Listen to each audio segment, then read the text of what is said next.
A medida que China se convierte claramente en una potencia de primer orden, vemos cómo la región Asia-Pacífico se va transformando en el nuevo centro del mundo.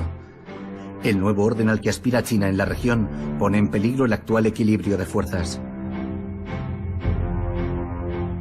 Nada más llegar al poder a finales de 2012, el presidente chino Xi Jinping lanzó un eslogan inspirador: el sueño chino, un ambicioso proyecto que aspira a restaurar la grandeza imperial de China y a modernizar su ejército.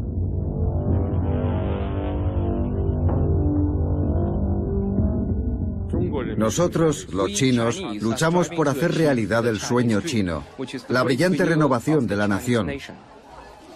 El sueño chino consiste en reforzar el poder, la prosperidad de la nación y el bienestar de los ciudadanos chinos.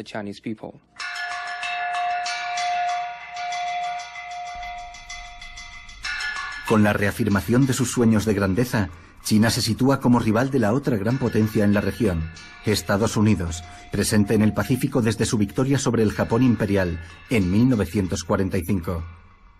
Con la mayoría del poder nuclear mundial y casi la mitad de la población mundial, Asia definirá en buena medida si el próximo siglo estará marcado por el conflicto o por la cooperación. El mar de China se ha convertido ya en uno de los escenarios estratégicos en el que Beijing mueve activamente sus peones, a pesar del riesgo de provocar graves tensiones con sus países vecinos, Vietnam y Filipinas. Buen ejemplo de ello son las Islas Spratly. China ha transformado sus arrecifes en islas de hormigón con pistas de aterrizaje. Por su parte, Estados Unidos se ha pronunciado de forma taxativa sobre el principio de la libre circulación. Considera que las islas artificiales chinas son una amenaza para la navegación internacional, en una ruta por la que transita la mitad del transporte marítimo mundial. La estrategia de pivotar hacia el este definida por Obama pretende contrarrestar la influencia creciente de China.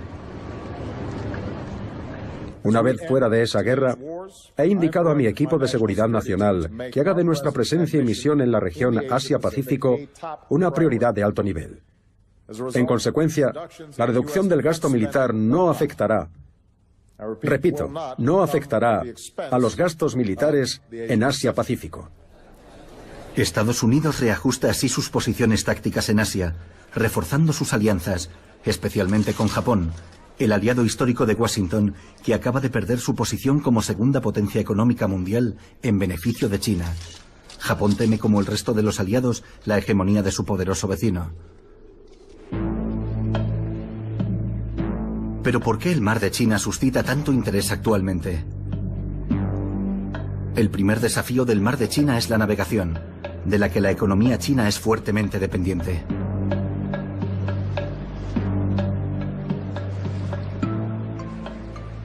Por ahí pasan las grandes rutas comerciales. Para China es indispensable. Es su conexión con Europa, con Estados Unidos. Y para Japón igual. Es un desafío comercial. La mayoría de los bienes producidos en el sudeste asiático y en China salen de las costas del continente y atraviesan estos mares. Pero también todas las materias primas necesarias para su fabricación llegan por mar. Esos mares son esenciales para la economía mundial.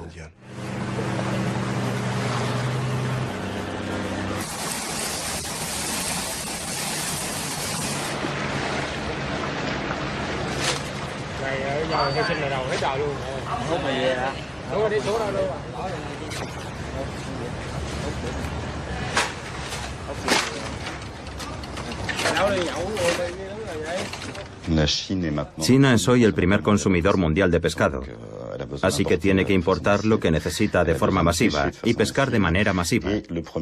Y el primer productor de la zona es Vietnam, por tanto es un elemento de tensión soterrada, en un segundo plano.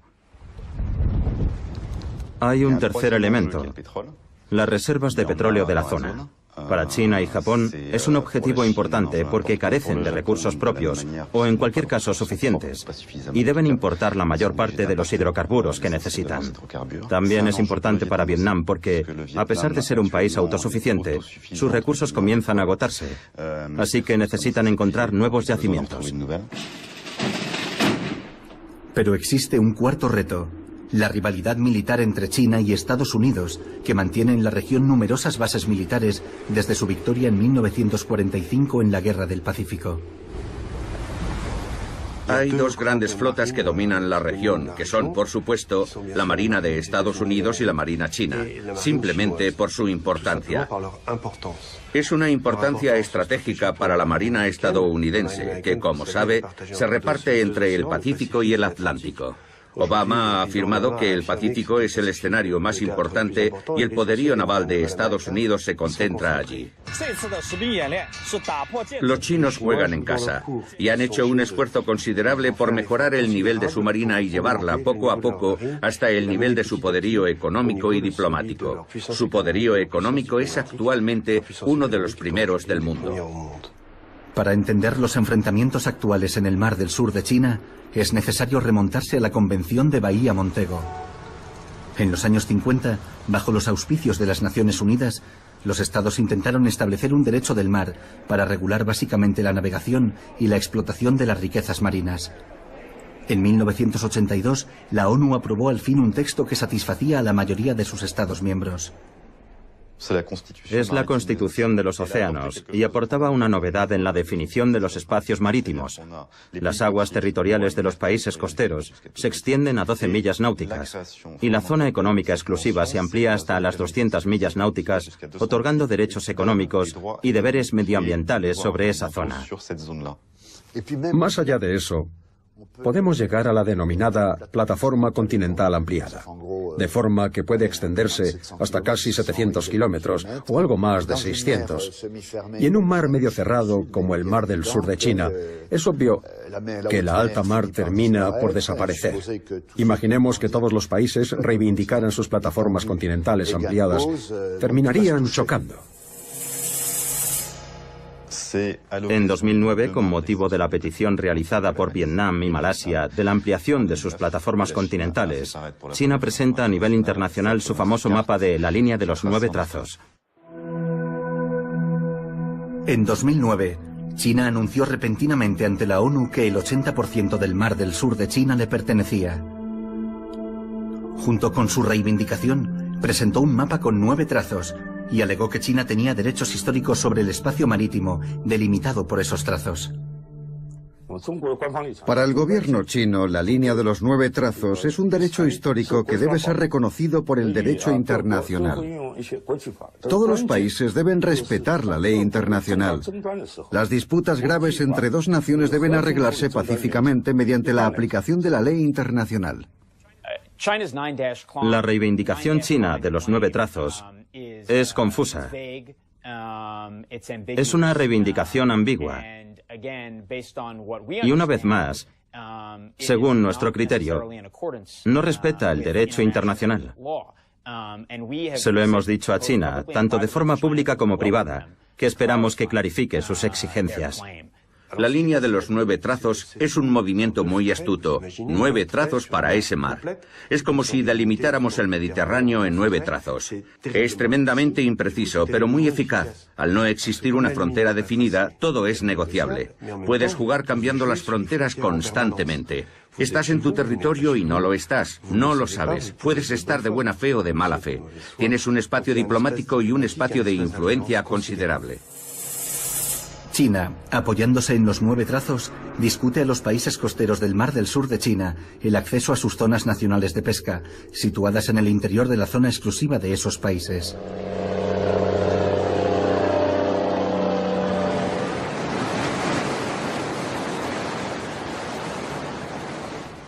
Además, el año pasado, los chinos publicaron un polígono en cuyo interior solo estaba autorizada la pesca con la condición de pedir autorización previa a China. Y los límites de ese polígono prácticamente corresponden a las reivindicaciones maximalistas chinas sobre el Mar del Sur de China.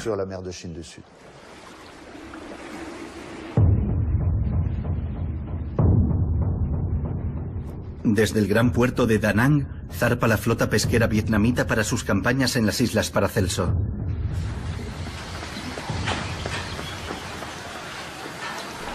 Los pescadores vietnamitas son víctimas de la represión de las autoridades chinas.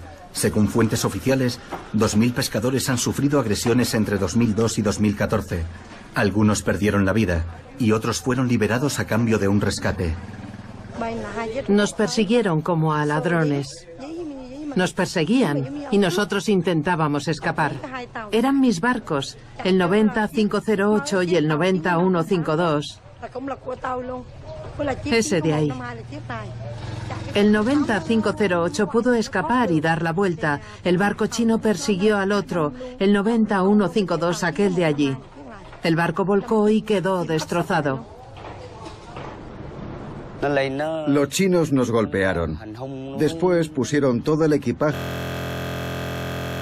Lo destrozaron todo con mucha violencia. Cuando pesco con otros pescadores, me cuentan muchas historias. Siempre actúan igual.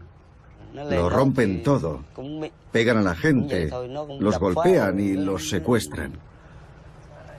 Una vez vertieron petróleo en la bodega del pescado. Lo tiraron sobre el pescado para que no se pudiera comer. El gran riesgo es que se produzca un conflicto entre los pescadores por el acceso a los recursos que representan el pescado y los moluscos. Porque si los guardacostas de las dos potencias hegemónicas gestionan mal ese conflicto, podría degenerar y las marinas intervendrían en su ayuda. Es un riesgo real. Desde el punto de vista de China, el mapa de los 9 trazos delimita su territorio nacional, y todo lo que se encuentra en su interior está bajo su soberanía. Sin embargo, en esa zona se encuentran 2 grupos de islas. Al norte las islas Paracelso y al sur las islas Spratly. Los países vecinos también consideran que esas islas les pertenecen, porque están situadas en el interior de sus zonas económicas exclusivas o en sus plataformas continentales. Si observamos con atención, tanto las islas Spratly como las Paracelso son islotes, en su mayoría deshabitados, o que desaparecen bajo la marea alta. Así que son realmente islas diminutas, islotes que no tenían ningún valor cuando terminó la guerra. Empezaron a adquirir importancia cuando esas islas podían procurar derechos al nivel de la zona económica exclusiva. De repente, con una pequeña isla, puedes tener un espacio marítimo de 200 millas náuticas. Y todos los recursos pertenecen al Estado que es dueño de ese islote o isla. Tomemos como ejemplo las islas Paracelso, situadas a la misma distancia de las costas chinas y vietnamitas. China se apoderó de las islas Paracelso en 1974, pero Vietnam sigue reivindicando hoy en día el archipiélago. Para defender su soberanía ha reunido pruebas históricas. Estudiando los mapas antiguos de China, vemos claramente que el extremo meridional del territorio chino no superaba la isla de Hainan, en el mar de la China meridional. La línea de los 9 trazos no delimitaba las fronteras de China como actualmente reivindica China.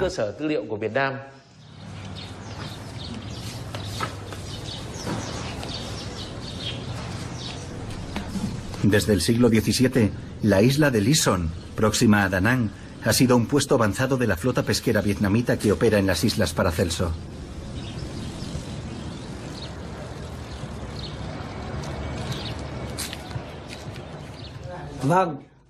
Este es un permiso de la dinastía Tuduk, concedido por un gobernador provincial al señor Cao Cao, nuestro tatarabuelo.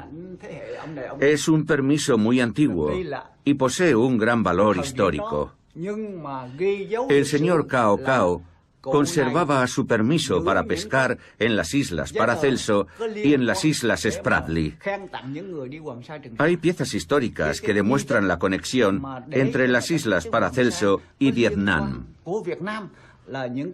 Hay tabletas ancestrales, tumbas, permisos y escrituras firmadas por diferentes personas. Además, todos los años nuestro pueblo, sobre todo las familias más antiguas, organiza festivales tradicionales, especialmente en febrero para la ceremonia del Cao, que recuerda a los soldados destinados en las islas Paracelso. China otorga a las islas Paracelso, que son simplemente un grupo de islas, el estatus de Estado archipiélago y, por lo tanto, define sus límites como suele hacerse con los estados archipiélago. Normalmente, solo las islas en las que es posible una vida humana autónoma deberían tener aguas territoriales, una zona económica exclusiva, etc. Pero desde el momento en el que China define en torno a las islas Paracelso límites que son propios de un estado archipiélago, se atribuye a sí misma la posibilidad de una zona económica exclusiva absolutamente enorme. Desde el punto de vista histórico, China está presente en el Mar del Sur de China desde hace entre 1000 y 2000 años. Es un hecho histórico. Desde la noche de los tiempos, los pescadores chinos han pescado en el Mar de la China. Y durante sus actividades como pescadores, descubrieron muchas islas y arrecifes. Y desde el punto de vista del actual derecho internacional del mar, la propiedad de esas islas pertenece al pueblo que las descubrió. China basa sus actuales reivindicaciones en la historia. En la época del espectacular auge de la civilización china, bajo la dinastía Han y posteriormente de la dinastía Ming, sus marinos habrían explorado y explotado el Mar del Sur de China. Esos episodios de hace 2000 años y posteriormente en el siglo XV, con el almirante Zheng He, son los argumentos que utiliza ahora Pekín para reivindicar esas aguas. Siguiendo esa lógica, tanto Grecia como Italia podrían reivindicar todo el Mediterráneo. Hoy, uno de los principales desafíos en el Mar de China es la explotación de sus vastas reservas submarinas de hidrocarburos. En los mapas con los 9 trazos, vemos que esas 9 líneas coinciden con todos los yacimientos documentados, existentes o probables, que hay bajo la plataforma continental. En mayo de 2014, China colocó una plataforma petrolífera gigante en las aguas territoriales de Vietnam, a tan solo 160 kilómetros de la ciudad de Da Nang.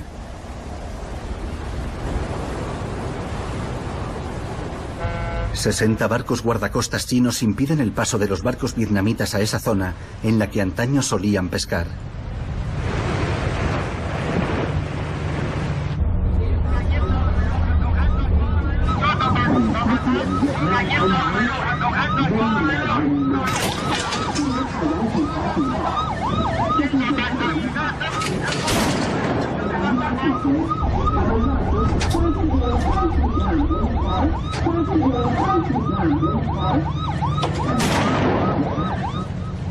Vietnam se ha negado siempre a explotar conjuntamente sus reservas petrolíferas.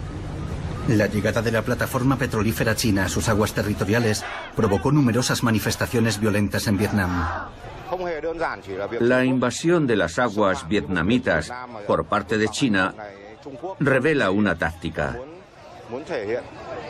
Su objetivo es seguir paso a paso una estrategia. Quieren apoderarse del Mar del Sur de China. Los chinos, por su parte, afirmaban que esa plataforma estaba en la zona exclusiva de las islas Paracelso. Y aquello creó un revuelo enorme. Los vietnamitas volcaron su rabia sobre las instalaciones chinas en Vietnam. Incluso unos taiwaneses, que fueron confundidos con chinos del continente, resultaron heridos por las agresiones violentas de algunos vietnamitas. En respuesta a los incidentes en el mar, se convocaron protestas nacionalistas en las zonas industriales de capital extranjero, que se extendieron por otras provincias de Vietnam, en las que murieron al menos 2 ciudadanos chinos. 400 fábricas de propiedad extranjera fueron saqueadas e incendiadas, y muchas otras se vieron obligadas a cerrar. Algunos días después, China envió barcos a Vietnam para evacuar a 4.000 ciudadanos chinos.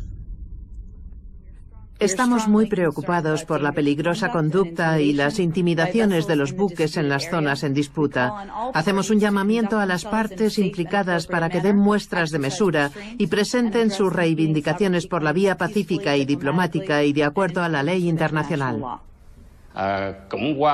Los medios internacionales transmitieron a la opinión pública internacional nuestra determinación política. Y China se vio forzada a retirar la plataforma de perforación petrolífera 981 de nuestra zona económica exclusiva. China terminó retirando la plataforma HD 981 con el pretexto de la llegada de un tifón. Y era cierto, era un tifón extremadamente violento. Aquello le permitió a China retirarse salvando las apariencias.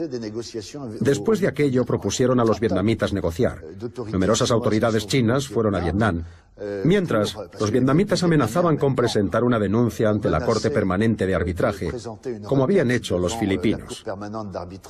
Los chinos se asustaron un poco, de forma que todo terminó en una situación en la que China, tras su provocación, se había retirado y había ofrecido negociar.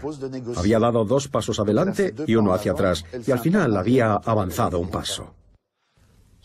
Aunque existan tensiones en el Mar del Sur de China entre China y Vietnam, eso no ha perjudicado a la cooperación económica y a las relaciones amistosas entre los dos países.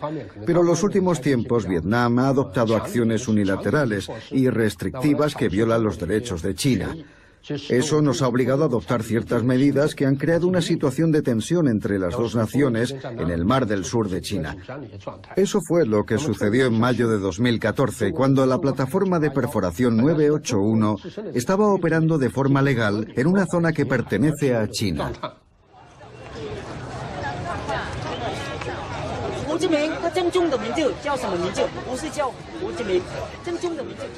El gobierno vietnamita autorizó en un principio las manifestaciones de protesta contra China, aunque poco después las prohibió abruptamente para salvaguardar las relaciones económicas vitales que unen a los dos países.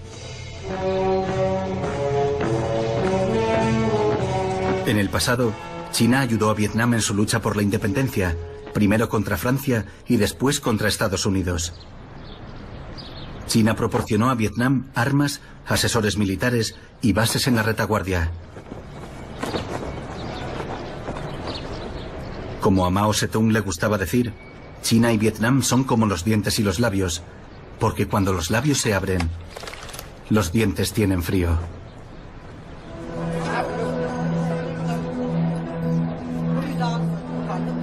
El intercambio económico entre Vietnam y China se ha triplicado en los últimos años.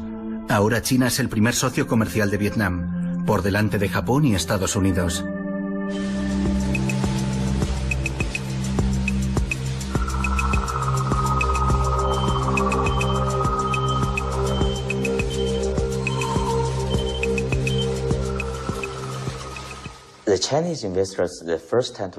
Los primeros inversores chinos llegaron a Vietnam en el año 2005 o 2006.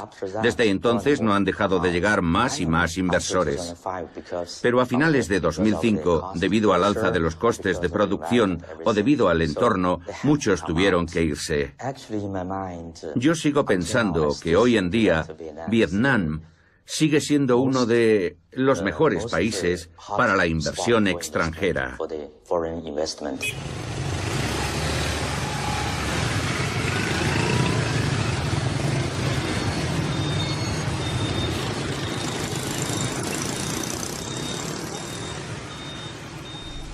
Vietnam sigue reivindicando las Islas Paracelso, pero es evidente que los chinos se han instalado allí de forma permanente.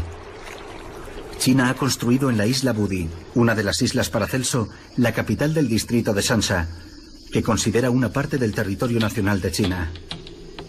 La sede del gobierno recuerda a una extraña mezcla de la Casa Blanca y el Congreso de Estados Unidos. Y los urbanistas han imaginado el aspecto de la isla Budi en el futuro. Más al sur, China ha intervenido en los atolones e islotes de las Islas Spratly para transformarlos en una isla. Filipinas y la inteligencia militar británica han mostrado fotos de esas construcciones a la prensa internacional. Estados Unidos vigila la evolución de esos trabajos. En el Senado, el subsecretario de Estado, Daniel Russell, ha pedido a China que detenga todos los trabajos de construcción. Mostró imágenes de las construcciones en las islas destinadas a controlar las aguas internacionales. Exigimos el libre derecho de paso en la región. Nosotros ejercemos habitualmente ese derecho, tanto en el Mar del Sur de China como en todo el mundo. Y seguiremos ejerciendo ese derecho tanto en el mar como en el aire. Las imágenes de Google Earth documentan los trabajos de China en 4 atolones. Tanto el secretario de Defensa como el de Exteriores declararon que Estados Unidos seguirá manteniendo su superioridad militar mediante el despliegue en la región de portaaviones y navíos de combate. Los chinos, y no solo ellos, se han lanzado a una carrera desenfrenada para transformar esos islotes en islas. Y para hacerlo, construyen sobre pilotes. Usan hormigón para hacer construcciones más duraderas y las habitan durante todo el año. Y todo eso para conseguir el estatus legal de islas y obtener su zona económica exclusiva que lo acompaña. Además de China, otros países como Malasia, Vietnam, Filipinas, Brunei y Taiwán reivindican su soberanía sobre algunas islas e islotes de las Islas Spratly que ya han ocupado. El ejemplo del arrecife Mischief, situado frente a las costas de Filipinas, es un buen ejemplo.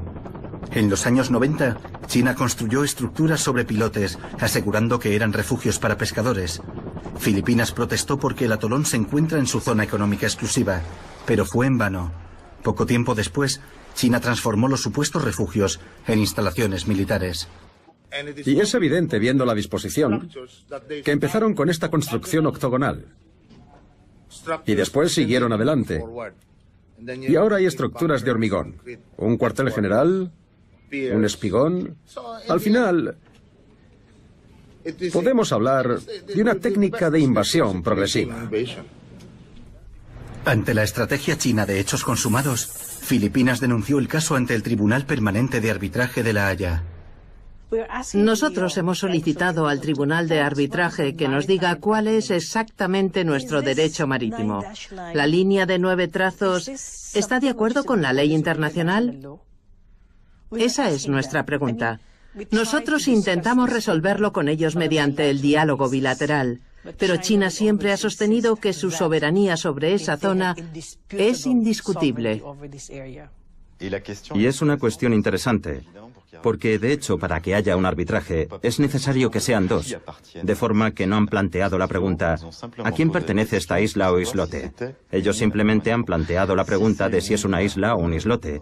Si fuera una isla, como reivindica China, tendría derecho a una zona económica exclusiva y todo se complicaría. Si fuera un islote, como sostiene Filipinas, no habría zona exclusiva y estaría absolutamente integrada en la zona de exclusión económica de Filipinas. La Corte de Arbitraje no ha contestado aún, pero será jurídicamente muy interesante cuando se pronuncie. Filipinas presentó una denuncia ante el Tribunal Permanente de Arbitraje, pero hay un problema. Según la Convención de la ONU sobre la Ley del Mar, el tribunal no tiene autoridad sobre las disputas relacionadas con los océanos. No tiene jurisdicción sobre las disputas relacionadas con el continente y los territorios. Por lo tanto, el Tribunal Internacional del Derecho del Mar no es competente para decidir a quién pertenece ni de quién es la soberanía sobre esos territorios. Nosotros notificamos mediante carta al Tribunal Internacional del Derecho del Mar que no reconocemos su autoridad. Eso implica que esos países estén dispuestos a aceptar perder una parte, porque una causa como esta nunca se gana al 100%. Y eso supone que exista un acuerdo para empezar y la voluntad de resolver esa disputa por la vía jurídica.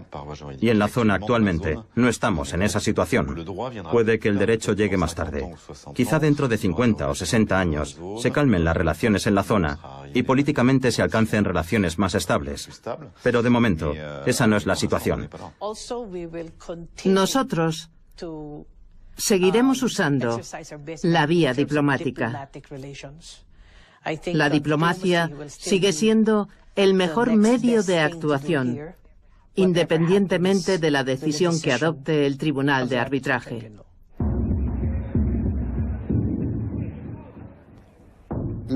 El problema que se plantea es saber si el Tribunal Permanente de Arbitraje se declarará competente o incompetente para resolver la totalidad del expediente o solo sobre una parte. Si se declara competente sobre una parte del conflicto, debería poder emitir un fallo sobre la legalidad o ilegalidad de la línea de 9 trazos. Yo diría que si llegara a esa conclusión, el mundo entero estaría salvado. Estaría salvado porque, a partir del momento en el que la línea de 9 trazos fuera declarada ilegal, no habría ninguna razón para que China no lo aceptara. Hay que decir que aunque el Tribunal Permanente de Arbitraje se pronunciara con algún tipo de veredicto, no podría imponérselo a ninguna de las naciones implicadas. Esa es la razón por la que China no piensa participar en el arbitraje que Filipinas ha solicitado a este Tribunal de Naciones Unidas.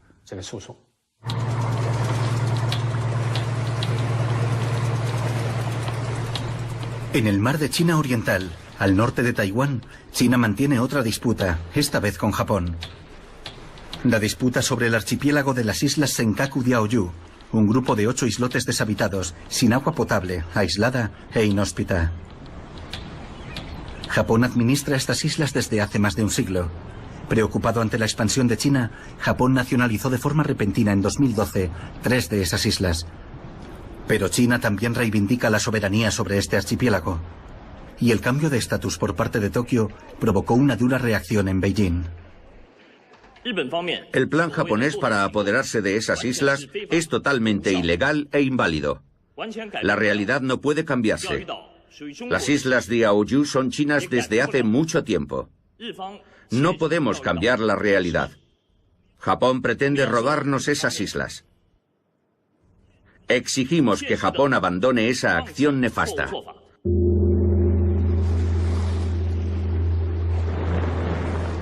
Para protestar por la nacionalización por parte de Japón, un grupo de activistas chinos desembarcó en el archipiélago. La policía japonesa les estaba esperando.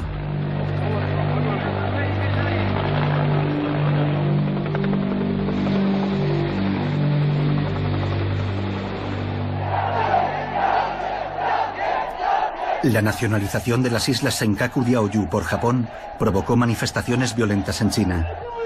Manifestaciones de protesta que se multiplicaron por todas las ciudades.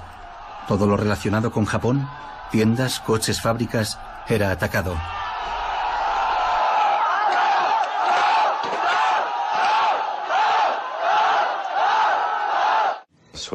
El de Senkaku es un conflicto nacido de la Segunda Guerra Mundial. Cuando Japón se apoderó de esas islas, China las reivindica. También están presentes las secuelas del 45, que aún no se han solucionado, ya sea por el recuerdo de los conflictos y también por su simbolismo entre Japón y Corea. Las dos Coreas desde ese punto de vista. Entre Japón y China, los conflictos siguen estando subyacentes. Digamos que no ha habido nada parecido a una Unión Europea. También existen nacionalismos muy fuertes, algo que en Europa hemos olvidado hace no mucho.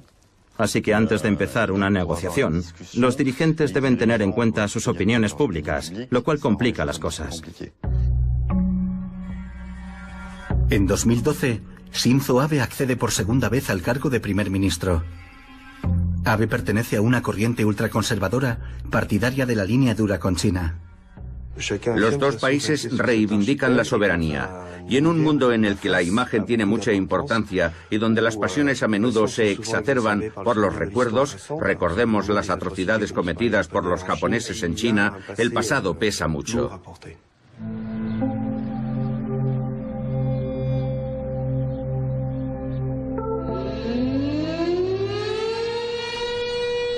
El sentimiento antijaponés está muy extendido en la China actual. La razón principal es que Japón nunca reconoció de forma plena y sincera las atrocidades de la Segunda Guerra Mundial. En 2014, el presidente Xi Jinping conmemoró la masacre de Nankín. Estamos hoy aquí para rendir homenaje a la memoria nacional, a aquellos que fueron asesinados en la masacre de Nankín, y para venerar la memoria de las víctimas inocentes.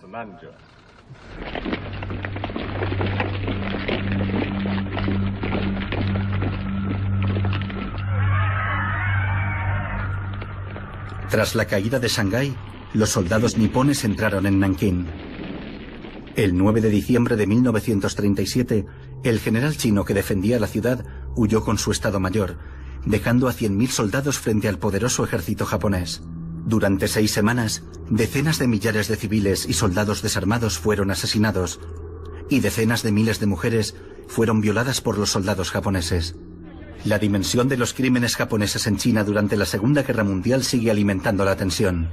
Para intentar aproximar los dos puntos de vista, se creó un comité de historiadores. De hecho, es la cifra establecida por el Tribunal de los Crímenes de Guerra de Nankín. Esa cifra no ha sido demostrada formalmente por los investigadores. Carecemos de medios que nos permitan demostrarlo. Por tanto, desde una perspectiva académica, 300.000 es admisible, pero también lo es 200.000, la cifra que ha establecido el Tribunal Militar de Tokio. Incluso podríamos corregir ambas cifras tras algunas investigaciones concretas. Pero es absolutamente necesario que reconozcamos las heridas de la guerra y la masacre de Nankín.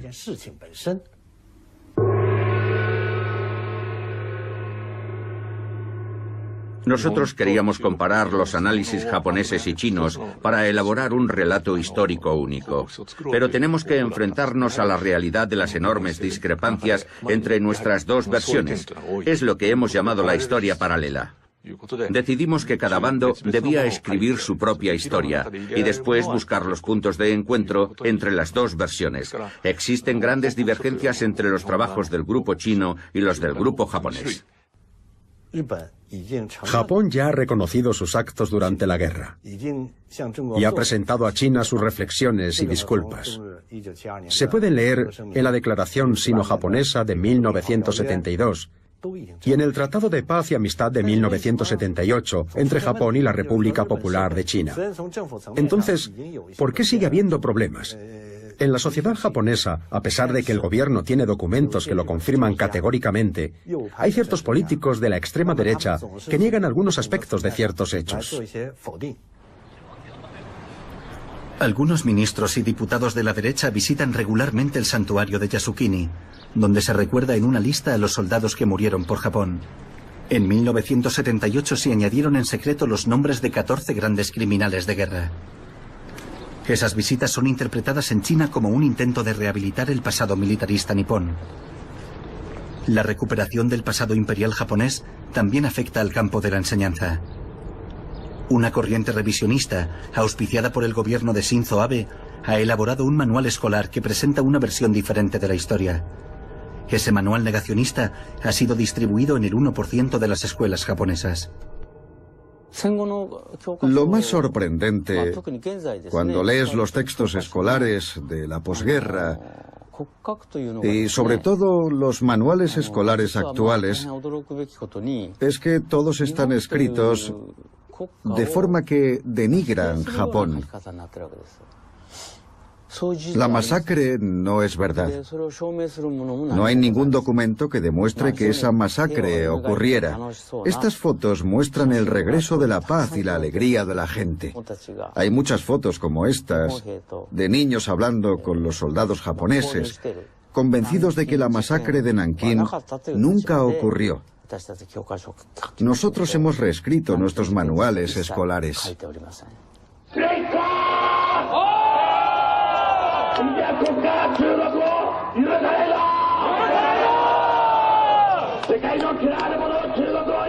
A la ciudadanía japonesa le asustó la violencia de las manifestaciones de protesta en China en contra de Japón.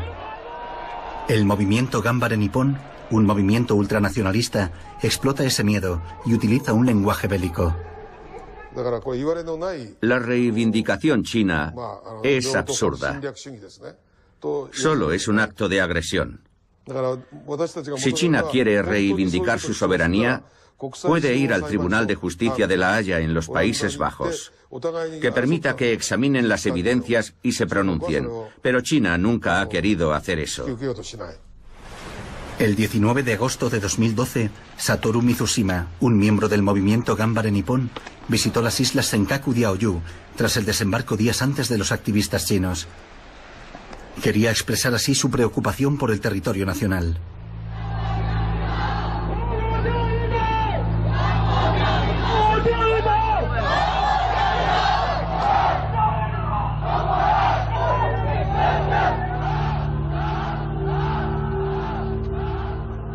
La crisis de Senkaku Diaoyu ¿Podría poner en peligro las relaciones económicas entre China y Japón?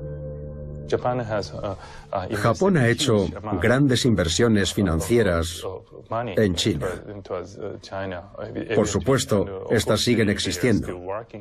Pero las nuevas inversiones en China han caído significativamente y los intercambios comerciales también han caído.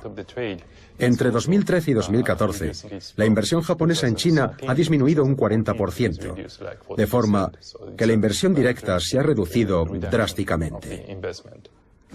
Japón, por ejemplo, tiene toda su base industrial en China, de forma que entre los dos países hay una integración y una dependencia muy fuertes.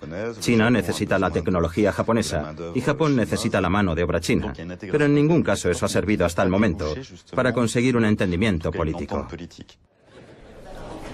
Sin embargo, durante los años 70, los dos países encontraron un punto de acuerdo. En 1978, el dirigente chino Deng Xiaoping firmó un tratado de paz y de cooperación con Japón. El acuerdo incluía la explotación conjunta de los yacimientos de hidrocarburos descubiertos en el mar de la China Oriental, al norte de las islas Senkaku-Diaoyu. Deng Xiaoping finalmente aceptó la idea de que podían explotar conjuntamente los recursos submarinos, hablando, discutiendo y sobre todo no planteando el tema de la soberanía, de forma que explotaban el petróleo de forma conjunta y dejaban para las futuras generaciones la tarea de resolver esas diferencias.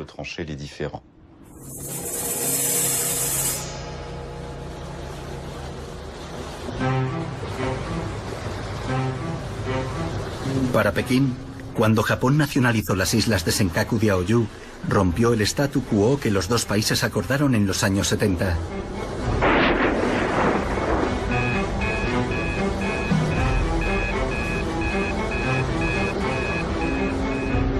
Por su parte, el gobierno de Shinzo Abe aprovechó las manifestaciones antijaponesas para declarar a China una amenaza para la seguridad de Japón y poder avanzar en el rearme del país.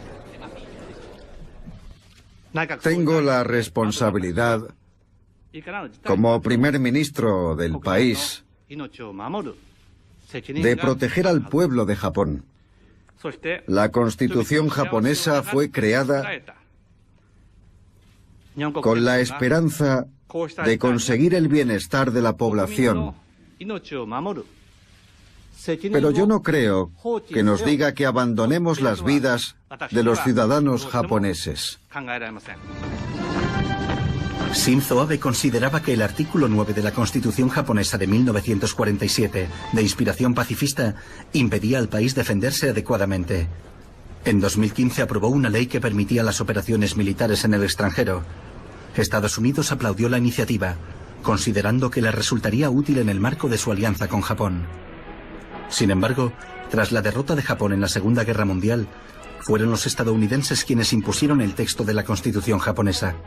Conchistera y la levita de la diplomacia parecen enterradores en el funeral de su país. Para los japoneses es el final de todas sus conquistas, la invasión de China, la alianza con la Alemania nazi, aprovechándose de la guerra en Europa para atacar en el Pacífico, el ataque traicionero de Pearl Harbor y las atrocidades de la guerra.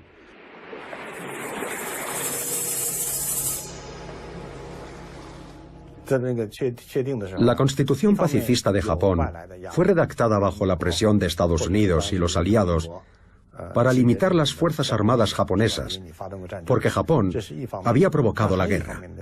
Por otra parte, también existía cierta presión dentro del mismo Japón. Los japoneses pensaban que nunca más debía haber otra guerra, porque había sido muy cruel. Era un objetivo muy idealista, por así decirlo. Pero hoy en Japón existe la sensación de que esa es una posición peligrosa. ¿Por qué? Porque en el contexto mundial actual, Japón no puede seguir siendo la única nación pacifista. La base naval de Yokosuka, situada en la entrada de la bahía de Tokio, es el cuartel general de la séptima flota estadounidense.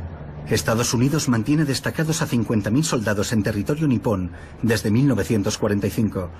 Entre los dos países existe una sólida alianza militar. Un barco con sistema de combate Aegis puede proteger todo lo que está en su radio, incluso de un ataque con 100 misiles. Los barcos que están detrás de esos 3 Aegis son también Aegis. ¿Ven el barco detrás de ellos? ¿Ven ese barco tan grande como un edificio? Ese no es una Aegis, no tiene radar y no se parece a los otros barcos. Es el George Washington, un portaaviones nuclear. El George Washington mide 333 metros de eslora. Para que se hagan una idea, imagínense la torre de Tokio. Sí, esa sería más o menos la medida. El portaaviones mide 75 metros de altura. Es como un edificio de 22 plantas. Puede llevar un máximo de 80 aviones, lo que lo convierte en uno de los más grandes del mundo.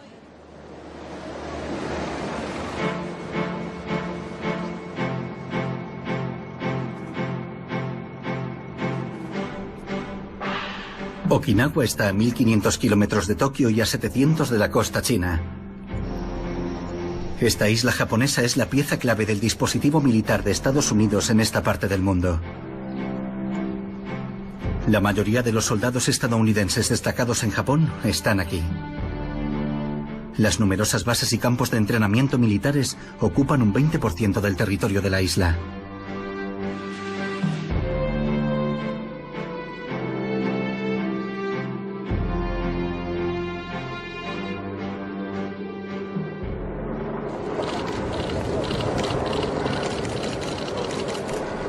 Los aviones Osprey que llegaron a las bases de la región en 2012 forman parte del dispositivo estratégico de Estados Unidos. Son aviones muy maniobrables, capaces de desplazar material y soldados en el caso de que el ejército chino intentara ocupar las islas Senkaku Diaoyu.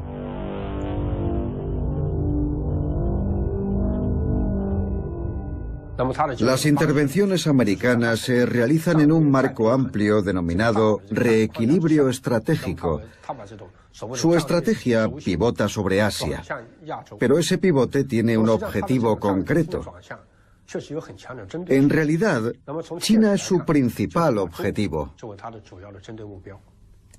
La política del pivote permite a Estados Unidos mantener su hegemonía simbólica y su posición dominante en la región de Asia-Pacífico. Estados Unidos apunta a China e incluso lleva a cabo operaciones que causan problemas y colocan a China bajo una gran presión. Estados Unidos no se posiciona sobre la soberanía de ese territorio. Estados Unidos cree que las partes implicadas deben resolver esas disputas de forma pacífica y de acuerdo con el derecho internacional, incluido el derecho del mar. Estados Unidos siempre ha dejado muy claro a sus aliados y amigos en la región que apoya la paz y estabilidad en el mar del sur de China.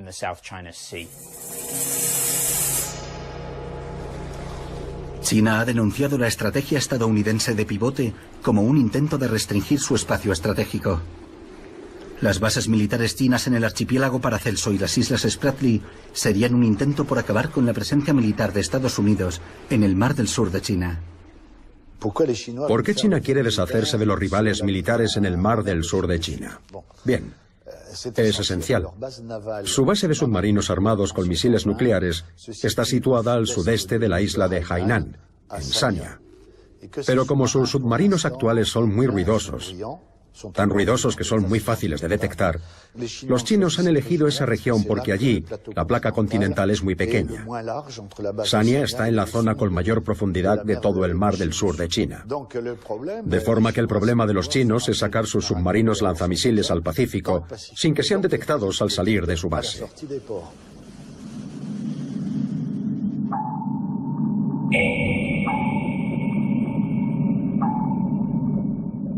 China está intentando desarrollar una fuerza de disuasión nuclear marítima con submarinos capaces de lanzar misiles nucleares. Su primer lanzamiento fue un éxito. Están empezando, pero están haciendo grandes esfuerzos y su construcción continúa. El problema de esos submarinos es que necesitan acceder a las aguas profundas del Pacífico para aproximarse a Estados Unidos y amenazarlo desde una vasta zona con lanzamientos cada vez más eficaces. China tiene todo el derecho a organizar su defensa, pero no puede tomar como rehén un mar internacional porque tenga problemas con sus submarinos.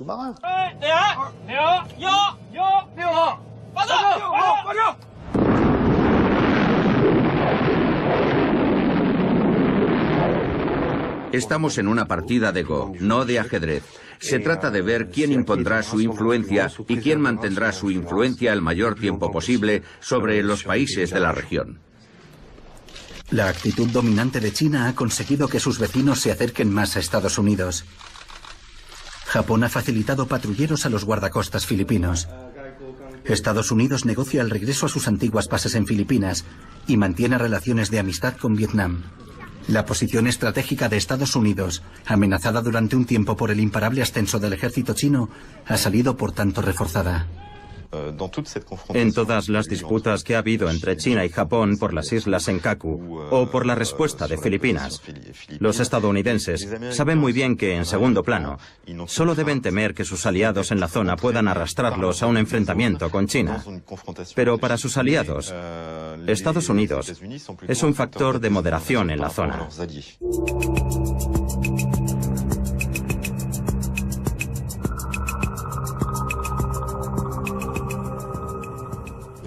Los estadounidenses no quieren una guerra con China. Ni China quiere una guerra con ellos, porque existiría el riesgo de la destrucción mutua asegurada, de forma que hemos vuelto a un contexto de Guerra Fría. Resulta evidente que Estados Unidos no desea de ningún modo perder su supremacía mundial, y que China tampoco desea perder la posibilidad de alcanzar la supremacía mundial. Hoy, a pesar del enorme esfuerzo que ha hecho para desarrollar su ejército, a China aún le queda un largo camino para alcanzar el nivel del ejército estadounidense. Pero los estrategas chinos piensan a muy largo plazo. Su objetivo, alcanzar a Estados Unidos, lo sitúan a 30, 40 o 50 años.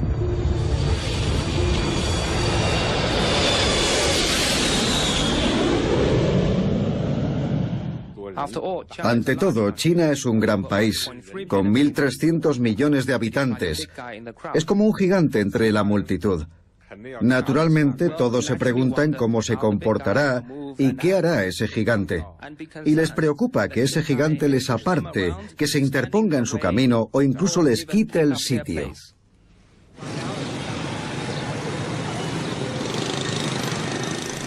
En Europa y Estados Unidos, la expansión de China se percibe a menudo como una amenaza. Sin embargo, para los países del Mar del Sur de China, a pesar de las disputas territoriales, Pekín sigue siendo un socio natural y decisivo. China probablemente dominará Asia en el futuro, y los estadounidenses jugarán un papel cada vez más limitado. En estos tiempos de grandes cambios y de incertidumbres, el futuro es una incógnita. En el vasto océano es imposible ver qué hay detrás del horizonte. Pero lo que esta región y sus habitantes nos enseñan es que el anhelo de libertad y progreso no podrá negarse. China se expande en torno a sus fronteras, gana influencia sobre sus vecinos próximos, conquista el mar. La geografía impone su ley. China está en casa en el Mar de China, mientras que Estados Unidos se encuentra en el extremo opuesto del océano más grande del mundo. Pero no podemos predecir con certeza cuál de las dos naciones será la primera potencia en el futuro.